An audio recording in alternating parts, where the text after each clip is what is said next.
Vas-y, ça va.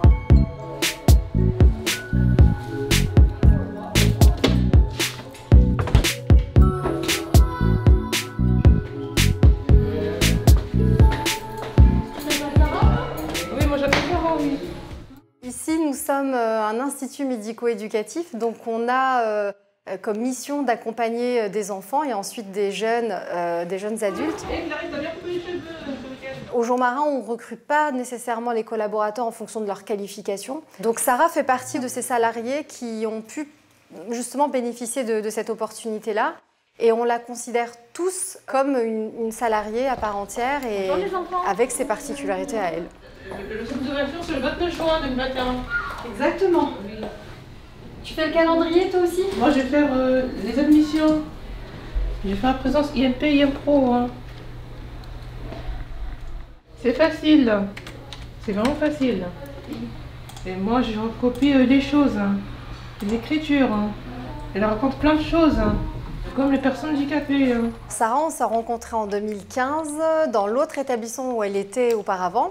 C'est une jeune fille qu'on a découvert sur dossier et puis tout de suite en la voyant évoluer au sein de l'IMPRO, on s'est rendu compte que c'était effectivement pas la même personne qu'on nous avait décrit sur le dossier. Sarah, on a assez rapidement vu ses qualités professionnelles en termes de technicité, j'entends, ce qu'on appelle des hyper-compétences. C'est l'action du matin.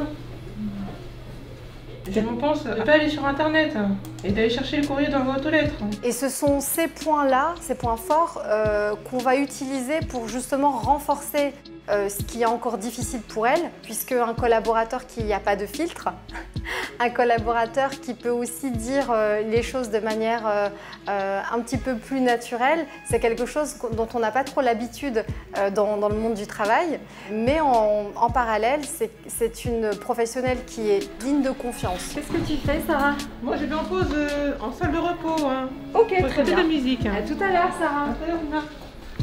Le matin, quand elle a travaillé beaucoup sur des tâches qui la mobilisent, pour nous, c'était important qu'elle puisse aussi couper cette matinée en deux. Tu fais une petite pause?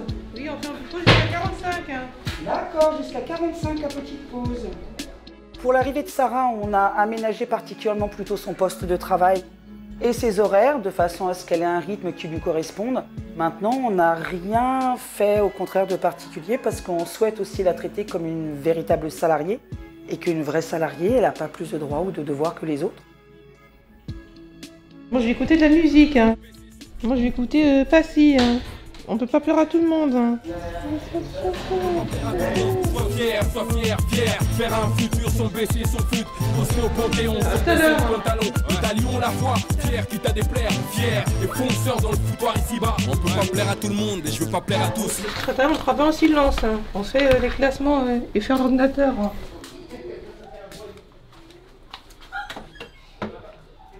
Moi, je fais un travail au avec Daniel, hein, en infirmerie.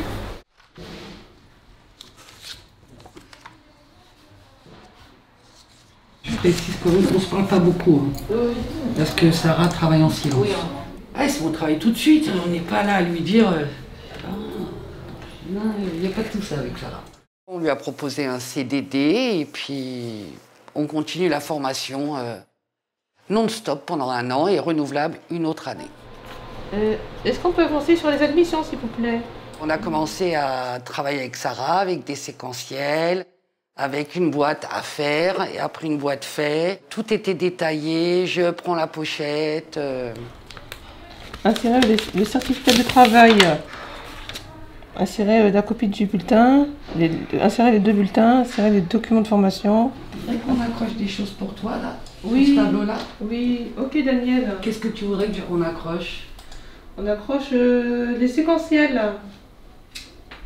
C'est bien, Sarah. Oui.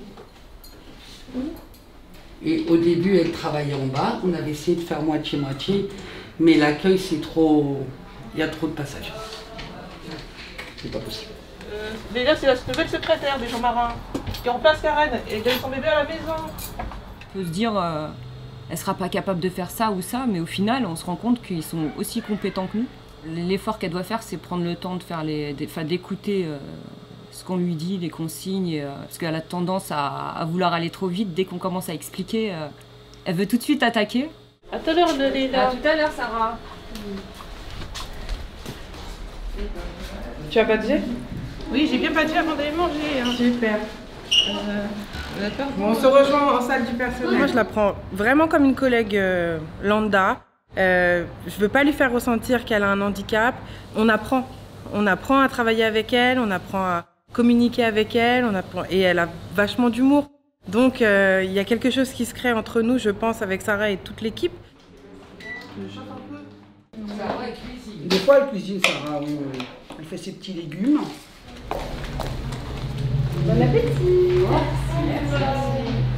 Donc elle a sa pause de déjeuner, bien entendu, qui vient couper la journée en deux, où elle va avoir un temps beaucoup plus long de repos, qu'elle appelle son moment zen, qui se découpe en 2 temps avec la pause déjeuner, et puis ensuite elle va en salle Cynos-Hélène pour pouvoir s'allonger, dormir ou juste se reposer.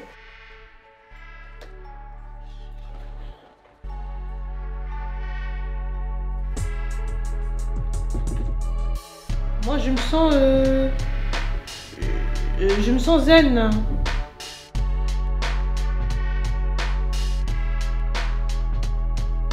Je sais pas comment je vais sortir de cette aventure. Mais ouais, déjà, je sens déjà qu'elle m'apaise. Voilà, elle rappelle bien les règles. Je sais que le travail que je lui donne, il est bien fait. Plus que n'importe quel chef de service, elle a réussi à faire mettre en place cette forme de bienveillance. Alors un exemple, c'est que maintenant, on ne rentre pas dans un bureau comme des brutes et qu'on n'a pas eu besoin de le dire. C'est-à-dire que la simple présence de Sarah a fait que tout ça, ça s'est mis en œuvre de soi-même. C'est un challenge parce que j'aurais jamais pensé que ça pouvait arriver. Parce qu'on en entend parler, alors que nous, on est les premiers concernés. Bah ouais, on l'a mis en place. Bravo les gens Mara, quoi. Ils ont commencé avec quelque chose qui nous donne espoir à nous aussi, en tant que parents. De l'espoir pour mon fils Adam, voilà. Ça m'évoque vraiment de l'espoir pour l'avenir. Là, il est petit, il a que 7 ans et demi, mais je sais pas en fait son avenir, comment il va être. Mais ça, vraiment, si ça commence comme ça, peut-être un jour, lui aussi, voilà, il va intégrer la société comme Sarah l'a fait, voilà. Là, ça me touche un peu qu'elle arrive à travailler même avec ses soucis. Et moi, j'aimerais faire un peu comme Sarah, travailler en tant d'assistant. J'ai tellement l'ambition pour réussir, avoir de la fierté de ma famille. Même si on a une maladie comme ça, on arrive à faire plein de choses. L'inclusion, c'est pas qu'un mot. Et cette situation peut arriver à n'importe qui. Alors, on va à demain. À demain. Il faut leur donner la chance.